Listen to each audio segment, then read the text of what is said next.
Ekonomi mulai di zona terang.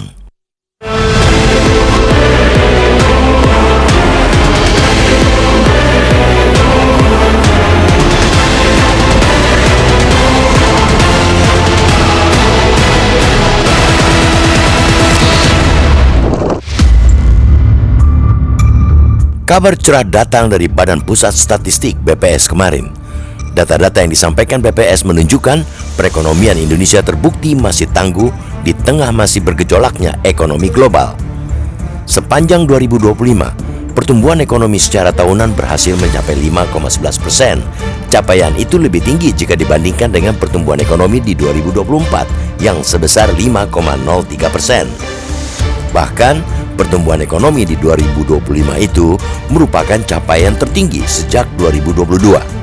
Secara berturut-turut, pertumbuhan ekonomi secara triwulanan di sepanjang 2025 mencapai 4,87% triwulan 1, 5,12% triwulan 2, 5,04% triwulan 3, dan 5,39% triwulan 4. Hanya di triwulan pertama ekonomi nasional anjlok.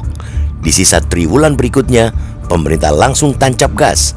Bahkan di 3 bulan terakhir 2025, pertumbuhan ekonomi ada di angka tertinggi pasca pandemi COVID-19.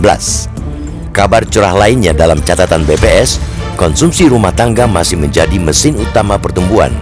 Kontribusinya mencapai 53,88% terhadap PDB. Data BPS itu sekaligus menunjukkan bahwa daya beli masyarakat masih memadai. Berbagai program perlindungan sosial, termasuk subsidi dan insentif, yang total anggarannya mencapai 1.333 triliun rupiah pada 2025 terbukti mampu menjaga ketahanan konsumsi masyarakat.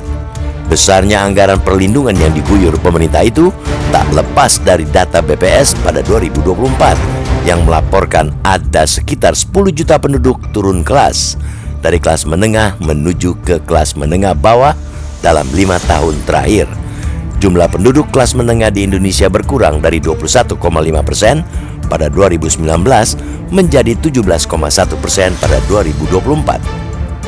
Selain itu, dalam laporannya kali ini BPS juga menyebutkan tingkat ketimpangan pengeluaran masyarakat, Gini ratio, yang juga menurun pada September 2025 dari semula 0,375 pada Maret menjadi 0,363 basis point.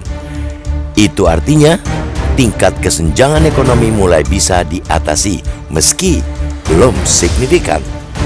Bukan hanya dari terjaganya konsumsi, tanda-tanda kebangkitan ekonomi juga terlihat dari besarnya kontribusi pembentukan modal tetap bruto PMTB terhadap PDB yang mencapai 28,77%. Angka itu sekaligus menunjukkan bahwa PMTB mulai mampu menjadi kontributor terbesar kedua pertumbuhan ekonomi setelah konsumsi rumah tangga. Kontribusi sebesar itu menunjukkan pelaku usaha, mulai dari pengusaha besar, UMKM, hingga usaha rumah tangga terus berbelanja aset tetap untuk meningkatkan produksi mereka.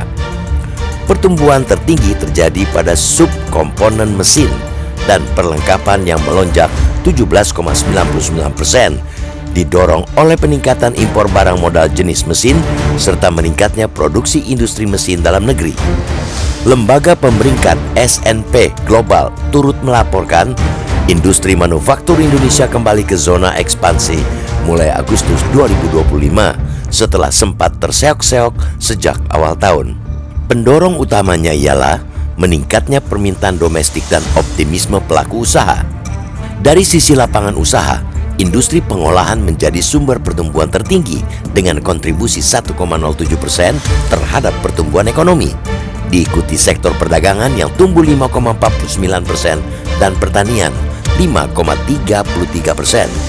Dengan fakta-fakta seperti itu, kita patut mengapungkan optimisme akan masa depan perekonomian negeri ini. Hal itu sekaligus menjadi fakta untuk menjawab kegelisahan sebagian besar anak muda generasi Z yang sempat mencuatkan tagar Indonesia gelap dan kabur aja dulu di awal 2025. Namun angka-angka statistik itu tidak boleh membuat pemerintah puas dan menepuk dada. Kegelisahan kaum muda itu belum sepenuhnya padam. Itu karena masih tingginya angka pengangguran di kalangan anak muda, terutama bagi lulusan sarjana. Jangan pula lupa, Gen Z mendominasi populasi Indonesia saat ini. Jumlah mereka mencapai 27,94%, sekaligus menyumbang 50,29% pengangguran. Tentu saja persoalan ini harus segera dijawab pemerintah untuk dicari solusinya. Angka-angka BPS itu tidak boleh berhenti di atas kertas tanpa tergambar nyata sebagai realitas di kehidupan dan tak dirasakan denyutnya sehari-hari. Masyarakat tentu mengapresiasi segenap upaya pemerintah yang terrefleksikan oleh data-data BPS itu. Tapi, roda perekonomian masyarakat tak akan bergerak dan berdampak hanya oleh angka-angka. Setelah angka-angka statistik itu mampu membangkitkan optimisme, mereka membutuhkan segera tangan negara yang bergerak cepat untuk tancap gas mengejar target-target yang jauh melampaui capaian 5,11% itu.